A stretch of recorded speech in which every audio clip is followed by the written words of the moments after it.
Geometry Unit 6, Lesson 2, Angles and Inscribed Quadrilaterals. So in this lesson we want to prove and apply the Inscribed Quadrilateral Theorem and also construct a square inscribed in a circle.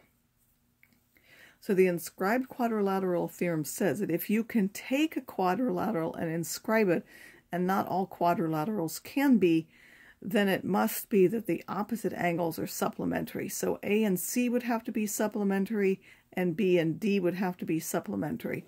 In fact, you can show the opposite is true, is that if those are supplementary, then it is possible that that quadrilateral can be inscribed in a circle. But not all quadrilaterals have that property. Of course, inscribed means that each of the vertices, if you remember, touches the circle. All right, let's prove that. We have a quadrilateral which is inscribed in the circle. The main idea is that this angle has to be half of this, and this angle has to be half of that. And together those two add to 360, so together those two, which are half of those, are 180. That's the main idea of it. So let's just write that out formally now. BCD and DAB, they have to add up to 360 because they go all the way around the circle. Angle A is an inscribed angle, and its arc is this arc BCD.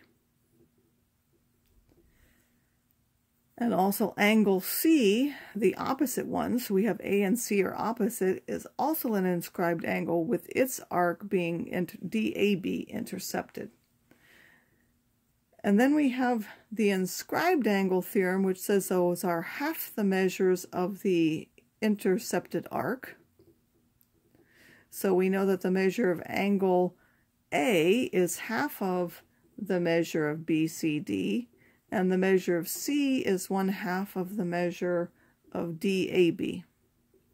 So if we add those two together, it's 1/2 of those two measures. And then we can take out that 1/2. So it's the measure of BCD plus the measure of DAB. But we said in the beginning that because those go all the way around the circle, those add up to 360. So we can substitute 360, and therefore our opposite angles have to add up to 180, and therefore they are supplementary by the definition of supplementary. Similarly, you can show that B and D are supplementary just by looking at the other arcs. So now we want to be able to use those. We need to be able to find y in order to substitute in here. So which ones of these can we use? If we had S, we could try to use these two, but we don't have it. We do have these two opposite ones, and we know that together those have to add up to 180 by the Inscribed Quadrilateral Theorem. So that's 20y plus another 20 is equal to 180. 20y would be 160, so y would be equal to 8. And because y is equal to 8, you can now substitute them in here. If you put 8 there, that's 40 plus 3, so that's 43. If you put it in here, that would be times 8 is 120, plus that would be 137. These two also have to add up to 180. And then this one, if you put in 8, that's 64, because you're squaring it, plus 53 is 107. Let's see. That's 8. 8 squared. Sorry, 64 plus 53 is 7. 107. Oh, I put that in the wrong place. This was 4. This one's 137. This one is 117. So Q is 117. And then this one would be 180 minus 117. We don't have anything about that one. That one would have to be 63 degrees. All right, the next thing we want to do is to inscribe a square inside of a circle, and then we're going to prove that that actually works. So you need to know where the center of the circle is, and you're going to draw the radius of any circle. Of course, I wanted to fit on my paper. And then I'm going to try to inscribe a square in that. So I'm going to try to make this relatively large so that it fits. Make that a little bit bigger. I think that'll fit. So I'm going to make my circle.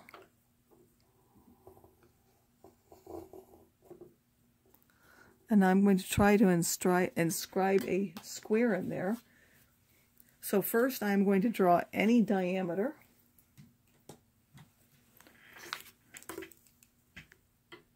Of course, that needs to go through the center, and it needs to touch the edges of the circle at any point. And then we know that the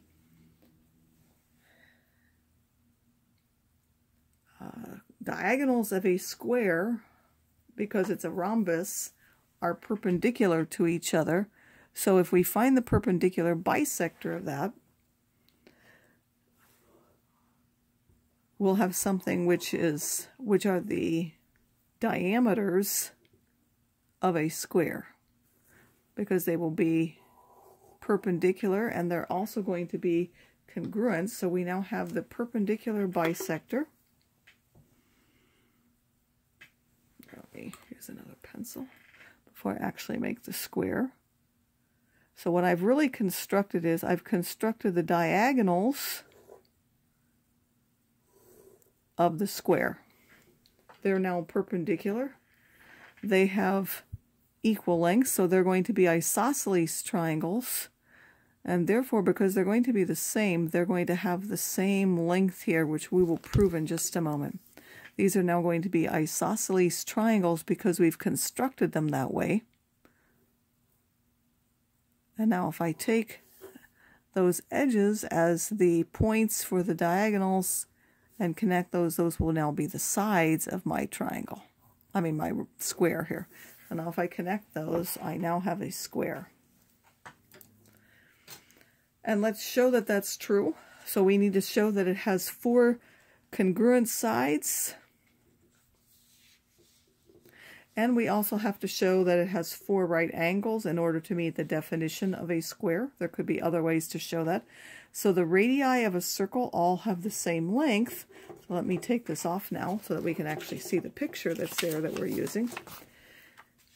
We now have that, and these are the ones we constructed. We have OA, OB, OC, and OD all have the same length, or they're all congruent to each other.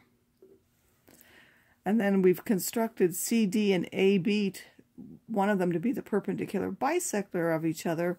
Then those angles are also all right angles. So we have BOD and DOA are also right angles there. And now we have these sides are congruent, and the angles in between them are congruent by side, angle, side. All of those 4 triangles there that we've made are congruent, and therefore their parts are congruent. So this segment out here, this one here, this one here, and this one, the corresponding parts also have to be congruent.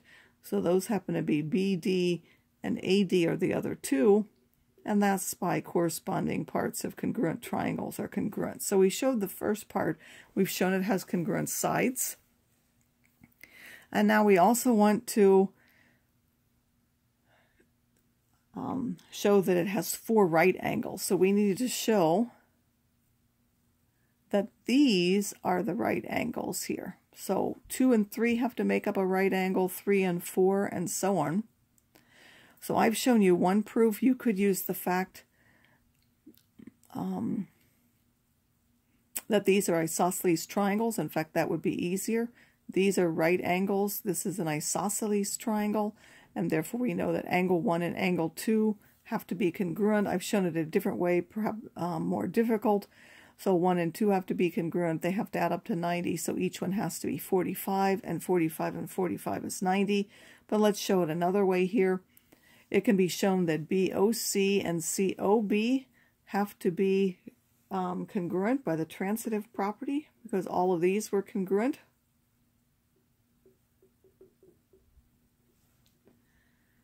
So then angle AOC is also congruent to angle BOC, meaning we can switch the sides, and therefore 1 and 4 are congruent.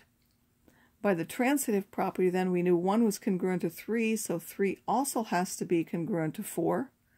And then similar arguments show that each 2 of these in a triangle, they're congruent, which we could have also, as I said, known from it being isosceles triangles.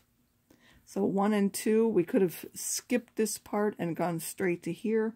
That 1 and 2, 5 and 6, and 7 and 8 are also congruent. The sum of all the measures in a triangle is 180. So the measure of angle 1 and 2, and then that measure of angle AOC have to be 180. But since that was a right angle, then we know that those other two have to be 90 degrees. And then because they're equal, we know that they're each are 45 degrees. Using the same reasoning for the other triangles, we can show that the measures of each one of those numbered angles is 45 degrees. And then since any of the corner ones are made up of two of those, and we have to add those, then each one would measure 90 degrees. And as I said, we could have skipped this and just said because these were isosceles triangles, we could have used the isosceles triangle theorem to come up with these as well. So this is 7 and 8, and that would now show us. And again, this is a way to construct a square in it. Not all types of quadrilaterals can be inscribed. The only type of parallelogram which can be inscribed is a rectangle. So you can't inscribe rectangles because they have 90 and 90. And the only kind of rhombus you can put is a square, and that's because opposite angles are supplementary. And the only trapezoid that you can put in is an isosceles one.